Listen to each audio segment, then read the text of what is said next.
Hoje começamos o dia com a notícia de que a Polícia Federal vai indiciar Bolsonaro pela fraude no cartão de vacinação. Você se lembra dessa história?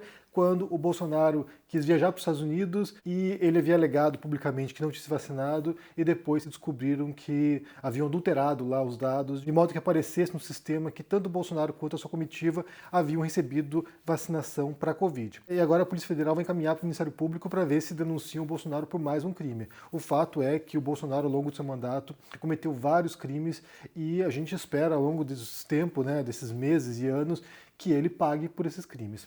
O que eu quero comentar hoje com vocês foi uma fala, na verdade, de ontem, do Lula, durante uma reunião ministerial. E ele chamou Bolsonaro de covarde e que ele só não fez o golpe de Estado, só não deu o golpe de Estado porque ele é um covarde. Eu quero ouvir com vocês aqui e entender as implicações dessa fala do Lula, porque os bolsonaristas já estão querendo utilizar essa fala do Lula para tentar provar que o Bolsonaro é inocente em relação ao golpe de Estado porque não foi cometido, né? Vamos ouvir juntos aqui e depois entender o que isso significa. E nós hoje temos mais clareza do significado do 8 de janeiro, porque a gente já sabe o que aconteceu no mês de dezembro. Hoje a gente tem clareza por depoimentos de gente que fazia parte do governo dele, ou que estava no comando, inclusive, das próprias Forças Armadas, de gente que foi convidado pelo presidente para fazer um golpe. Então, se há 3 meses atrás, quando a gente falava em golpe, parecia apenas insinuação, hoje nós temos certeza que esse país correu sério risco de ter um golpe em função das eleições de 2022. E não teve golpe, não só porque algumas pessoas que estavam no comando das Forças Armadas não quiseram fazer, não aceitaram a ideia do presidente, mas também porque o presidente é um covardão. Ele não teve coragem de executar aquilo que ele planejou.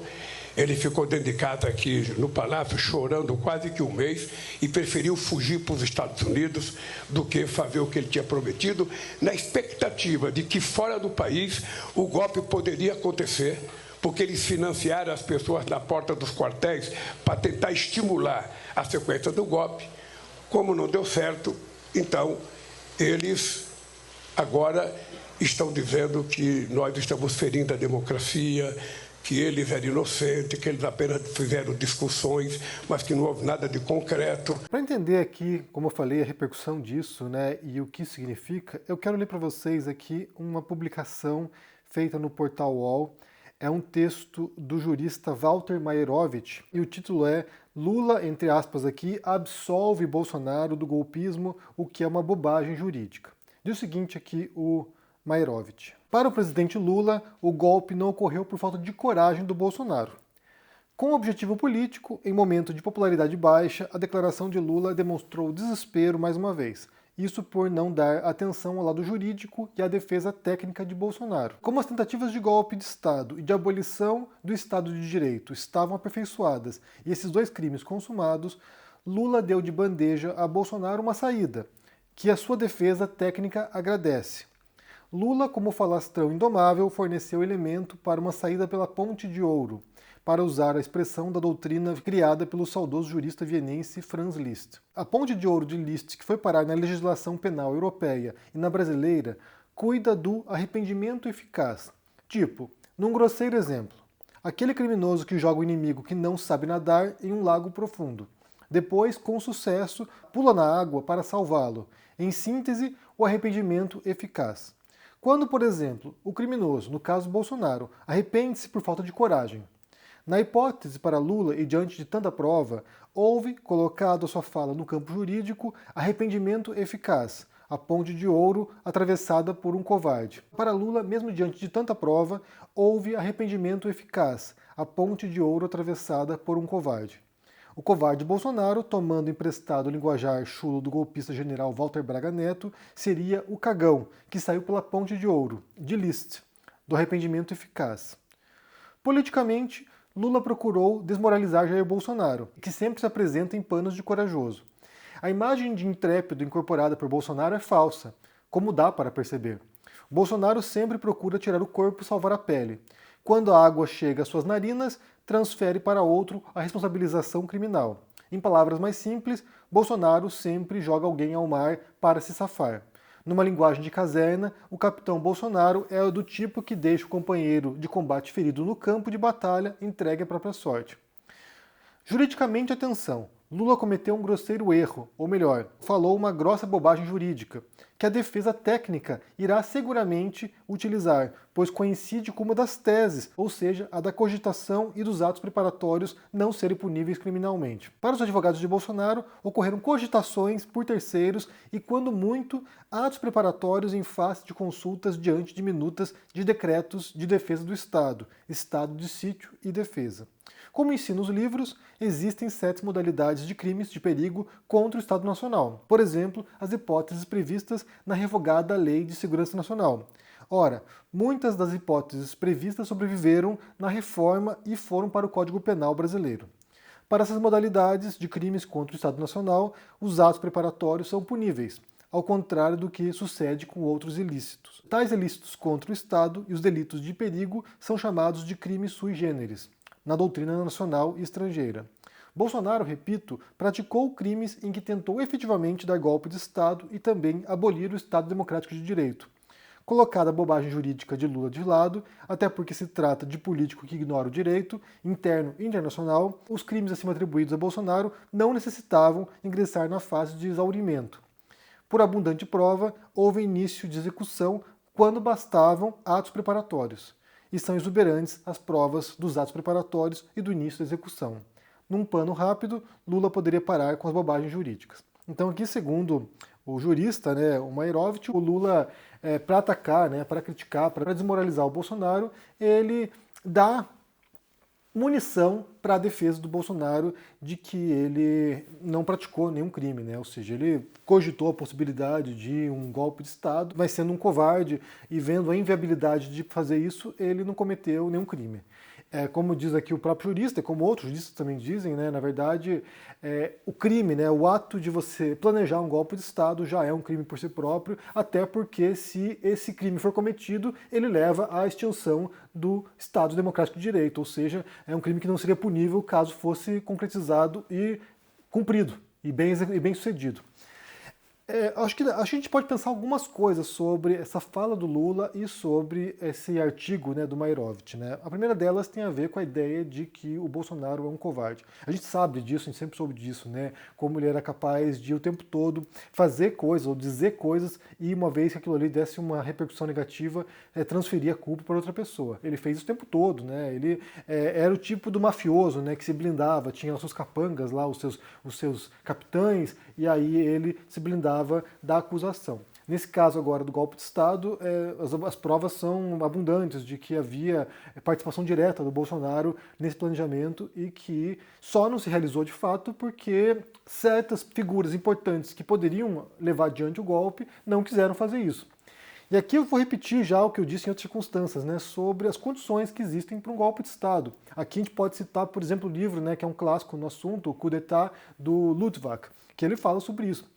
E o que a gente pode entender sobre golpes de Estado é que cada um dos participantes faz um cálculo ali, faz uma avaliação de se aquele golpe tem chance de ser bem sucedido ou não. E aí você pode ter figuras, vamos supor a cúpula militar, alguns dos quais estavam embarcados nessa aventura golpista do Bolsonaro e outros estavam hesitantes. Você pode ter pessoas que concordam com isso, que apoiavam o Bolsonaro, que queriam um golpe de Estado, mas que não viam a viabilidade desse golpe. E aí se recolhem, olha, eu não vou participar porque vai dar ruim e eu vou me ferrar. É um cálculo pensando na projeção, do que pode se dar adiante.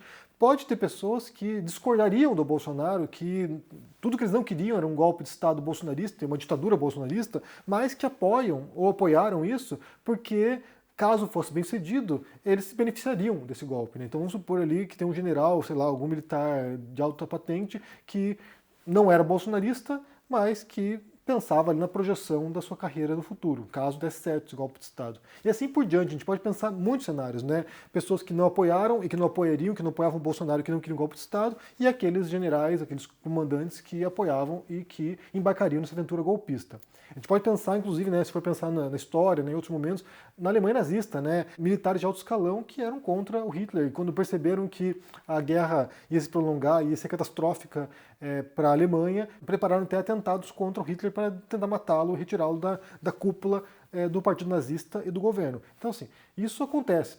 Esse cálculo é feito e a gente pode imaginar ali que, dentre os participantes, todos eles estavam tentando refletir ali como isso poderia, sabe, suceder. Felizmente, não houve apoio fundamental para que isso avançasse, porque se houvesse apoio, certamente o negócio seria bem complicado. Então, assim, a gente pode pensar que o brasileiro, né, o país ali, as instituições, tiveram muita sorte, porque pessoas fundamentais, peças fundamentais nesse movimento se recusaram a agir. Não sei até que ponto que a fala do Lula, a fala, sabe, como muitas outras do Lula, falas políticas dele, poderiam armar ou dar munição para a defesa do Bolsonaro.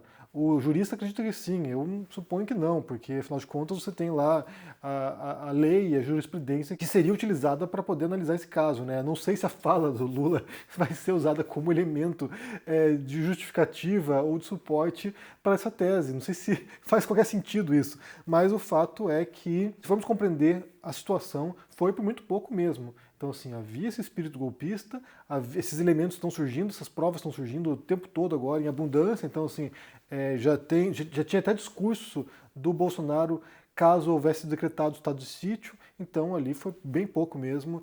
E a gente espera realmente que, tanto pelo crime da vacinação agora, né, fraude no cartão de vacinação, quanto por esses crimes por tentativa de ruptura democrática, quanto por outros crimes praticados pelo Bolsonaro ao longo do seu mandato, a gente espera que ele seja punido, até porque esse era o discurso, né, um dos principais discursos dos bolsonaristas, que havia impunidade no Brasil, que bandido tem que ser preso, que bandido cometeu crime tem que pagar. Então a gente espera que a corja bolsonarista, os bandidos bolsonaristas, paguem pelo crime que tentaram cometer e que nesse caso é previsto por lei que o intuito, né, a preparação do ato, o projeto de um ato golpista é por si próprio um crime. Eu quero ouvir de vocês aqui como é que vocês entendem essa fala do Lula chamando o Bolsonaro de covardão, né, que ele só não fez um golpe de Estado porque era um covarde. Não acho que seja só isso. Acho que o Bolsonaro não conseguiu completar o golpe porque ele é um incompetente.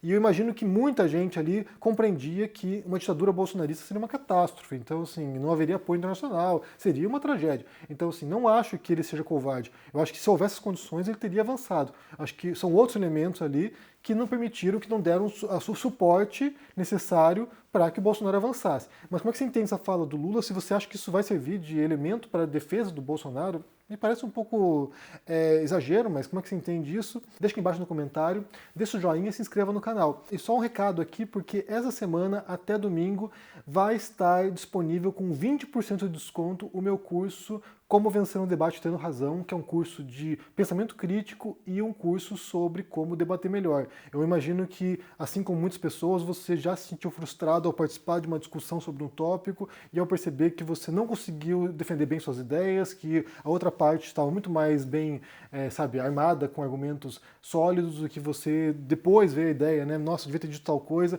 Então, esse curso vai ajudar você a compreender como pesquisar, como elaborar um argumento mais sólido, como identificar erros lógicos também, né, para poder também confrontar ali com base na má estruturação de argumento e sim se preparar também para poder defender melhor suas ideias. E isso vale tanto para um debate com amigos, quanto na empresa que você trabalha para você defender melhor o seu pensamento, quanto nas redes sociais, porque é muito importante que a gente consiga elaborar de maneira clara aquilo que a gente pensa, as teses que a gente defende e como a gente, se prepara para poder defender essas ideias publicamente. Então vou deixar para você aqui na descrição desse vídeo o link para o curso Como Vencer um Debate Tendo Razão, com 20% de desconto durante a semana até domingo. Então vá lá, confira e participe.